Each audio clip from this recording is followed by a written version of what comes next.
আসসালামু আলাইকুম এভরিওয়ান। আশা করছি সবাই ভালো আছেন এবং সুস্থ আছেন। খাবারের মেনুতে যদি থাকে এইরকম সুস্বাদু কিছু রেসিপি, তাহলে তো সবাই আপনার প্রশংসা এমনিতেই করবে। হ্যাঁ ভিউয়ার্স, আজ আমি আপনাদের সাথে শেয়ার করব অসাধারণ একটি মুড়িঘণ্টর রেসিপি। আর আমার এই রেসিপি ফলো করে আপনি খুব সহজে মুড়িঘণ্ট তৈরি করে বাড়ির সবাইকে চমকে দিতে পারেন। তো চলুন ভিউয়ার্স, এখন মূল রেসিপিতে চলে যাই। আমি একটি বড় সাইজের রুই মাছের মাথা নিয়েছি, আর এটাকে একটু ছোট করে কেটে ভালো করে ধুয়ে পরিষ্কার করে নিয়েছি।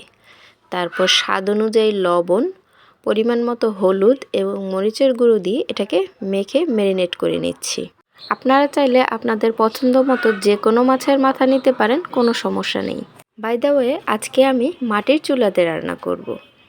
আর মাটির চুলার রান্না গ্যাসের চুলার রান্নার থেকে অনেক টেস্ট হয়। মুড়িঘণ্ট রান্না করার জন্য আমি এখানে নিয়ে নিচ্ছি মুগ ডাল 2 কাপ পরিমাণে। আর এই মুগ ডালটাকে আমি এই শুকনো কড়াইয়ের মধ্যে একটু ভেজে নেব। এভাবে ভেজে নিলে খুব সুন্দর একটি ফ্লেভার ক্রিয়েট হয়, যেটা ডালের স্বাদটাকে অনেক গুণে বাড়িয়ে তোলে। এই কাজটা অবশ্যই করতে হবে। এই তো একটু হালকা করে ভেজে নিলে দেখবেন খুব সুন্দর একটা সেন্ট বের হয়েছে, তখন বুঝতে হবে ডালটা ভাজা হয়ে গেছে। ডালটা ভেজে নেওয়ার পরে এটাকে আমি নর্মাল পানিতে একটু ধুয়ে নিচ্ছি। আর ধোয়া হয়ে গেলে এটাকে আমি একটু সেদ্ধ করে নেব। 50 থেকে 60% সেদ্ধ করে নিলেই হবে। রান্নার উপকরণের মধ্যে আমি এখানে মাঝারি সাইজের 2টি আলু একটু কিউব করে কেটে নিয়েছি, আর 1 টেবিল চামচ পরিমাণে নিয়ে নিয়েছি আদা রসুন বাটা, আর সেই সাথে কিছু পেঁয়াজ কুচি করে কেটে নিয়েছি। এখন যে মাছের মাথাটা আমি ম্যারিনেট করে রেখেছিলাম সেটাকে একটু লাল করে ভেজে নিব। একটু উল্টে পাল্টে লাল লাল করে ভেজে নিতে হবে মাছের মাথাগুলোকে। ভাজা হয়ে গেছে, আমি এখন সবগুলোকে তুলে নিচ্ছি। আসলে পুরো ভিডিওটা দেখাতে গেলে অনেক বেশি সময় লেগে যাবে, তাই অনেক অংশই আমি স্কিপ করে আপনাদের সাথে শেয়ার করেছি। তবে যে টিপস এবং ট্রিক্সগুলো আমি শেয়ার করেছি আপনাদের সাথে, সেগুলো অবশ্যই ফলো করতে হবে, নয়তো পারফেক্ট মুড়িঘণ্টর যে টেস্ট সেটা আপনারা পাবেন না। যে কড়াইতে আমি মাছের মাথাগুলো ভেজে নিয়েছিলাম, সেই কড়াইতেই আমি যে আলুগুলো কেটে নিয়েছিলাম সেগুলো ভেজে নিচ্ছি। আলুগুলোকেও একটু লাল লাল করে ভেজে নিতে হবে। তবে আপনারা চাইলে আলুটা স্কিপ করতে পারেন, কিন্তু আলু দিলে এটা খেতে অনেক বেশি ভালো লাগে। আলুটা ভাজা হয়ে গেছে, এখন আমি আলুগুলোকেও তুলে নিচ্ছি। এখানে আমি আরেকটু তেল দিয়ে দিচ্ছি, আর সেই তেলের মধ্যে 1/2 কাপ পরিমাণে দিয়ে দিচ্ছি পেঁয়াজ কুচি। পেঁয়াজের সাথে দিয়ে দিচ্ছি সামান্য পরিমাণে আস্ত জিরা, এবং সেই সাথে দিয়ে দিচ্ছি সামান্য পরিমাণে কালো জিরা, আর দিয়ে দিচ্ছি কিছু আস্ত গরম মশলা। আস্ত গরম মশলার মধ্যে আমি দিয়েছি 2টা এলাচ, 3 টুকরা দারচিনি এবং একটি কালো এলাচ, আর সেই সাথে 2টো লং। এখন এগুলোকে একটু ভালো করে ভেজে নেব। আর এখানে আমি দিয়ে দিচ্ছি 1.5 টেবিল চামচ পরিমাণে আদা রসুন বাটা। এখন এই মশলাগুলোকে একটু ভেজে নিয়ে আমি এখানে দিয়ে দিচ্ছি পরিমাণ মতো হলুদের গুঁড়ো এবং স্বাদ অনুযায়ী মরিচের গুঁড়ো, ধনিয়ার গুঁড়ো, জিরার গুঁড়ো, গরম মশলার গুঁড়ো এবং কালো গোলমরিচের গুঁড়ো সবগুলোর আমি পরিমাণ ভিডিওর স্ক্রিনে দিয়ে দিয়েছি, আপনারা দেখে নেবেন।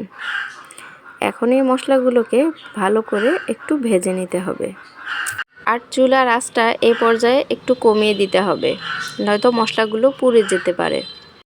আমি এখানে দিয়ে দিচ্ছি স্বাদ অনুযায়ী লবণ, আর লবণ দেওয়ার পরে আমি এখানে প্রায় 1/2 কাপের মতো পানি দিয়ে মশলাটাকে একটু কষিয়ে নিচ্ছি।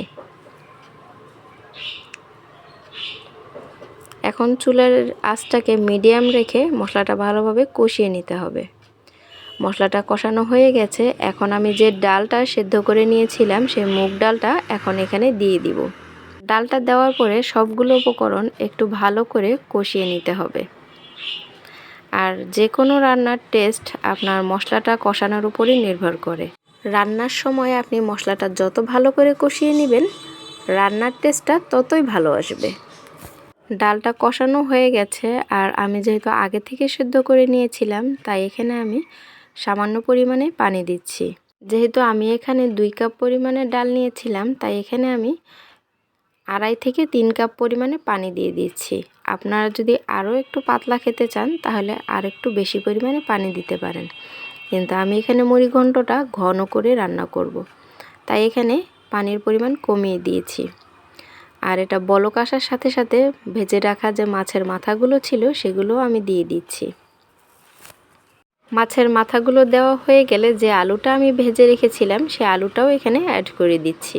আর সবগুলো উপকরণ আমি আলতো হাতে একটু নেড়ে মিশিয়ে দিচ্ছি। আর সেই সাথে এখানে দিয়ে দিচ্ছি কিছু কাঁচামরিচ কুচি। কাঁচামরিচগুলোকে আমি মাঝখান থেকে চিড়ে নিয়েছি। আর এখানে আমি 8 থেকে 10টা কাঁচামরিচ দিয়েছি, আপনাদের টেস্ট অনুযায়ী আপনারা দিয়ে দিবেন। আর রান্নাটা এবার শেষ পর্যায়ে, তাই আমি এখন এখানে দিয়ে দিচ্ছি কিছু ধনিয়া পাতা কুচি।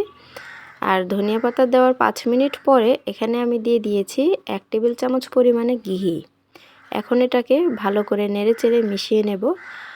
আর এই তো এখন পরিবেশনের জন্য তৈরি। এখন এটাকে আমি গরম গরম সার্ভ করব। আর এই মুড়িঘণ্টটা রুটি, পরোটা অথবা গরম ভাতের সাথে খেতে অসাধারণ লাগে। বাড়িতে অতিথি এলে যদি আপনি এই রেসিপিটি তৈরি করে খাওয়ান তাহলে সে অবশ্যই আপনার প্রশংসা করবে, আর বাড়ির অন্যান্য সদস্যরাও অনেক খুশি হয়ে যাবে। তো ভিউয়ার্স, আমার ভিডিওটি যদি ভালো লাগে অবশ্যই একটি লাইক দিয়ে দিবেন, আর আমার রেসিপিটি কেমন হলো সেটা জানিয়ে কমেন্টস করবেন। আর যারা আমার চ্যানেলটি এখনও সাবস্ক্রাইব করেননি তারা অবশ্যই আমার চ্যানেলটি সাবস্ক্রাইব করবেন, আর পাশে থাকা বেল আইকনটি প্রেস করবেন যেন পরবর্তী ভিডিওর নোটিফিকেশন চলে যায় আপনার মোবাইলে, আর আমার সব ভিডিওগুলো আপনি দেখতে পারেন। সো ভিউয়ার্স, ভালো থাকুন সবাই, সুস্থ থাকুন। দেখা হবে অন্য কোনো দিন অন্য কোনো ভিডিওতে। আল্লাহ হাফেজ।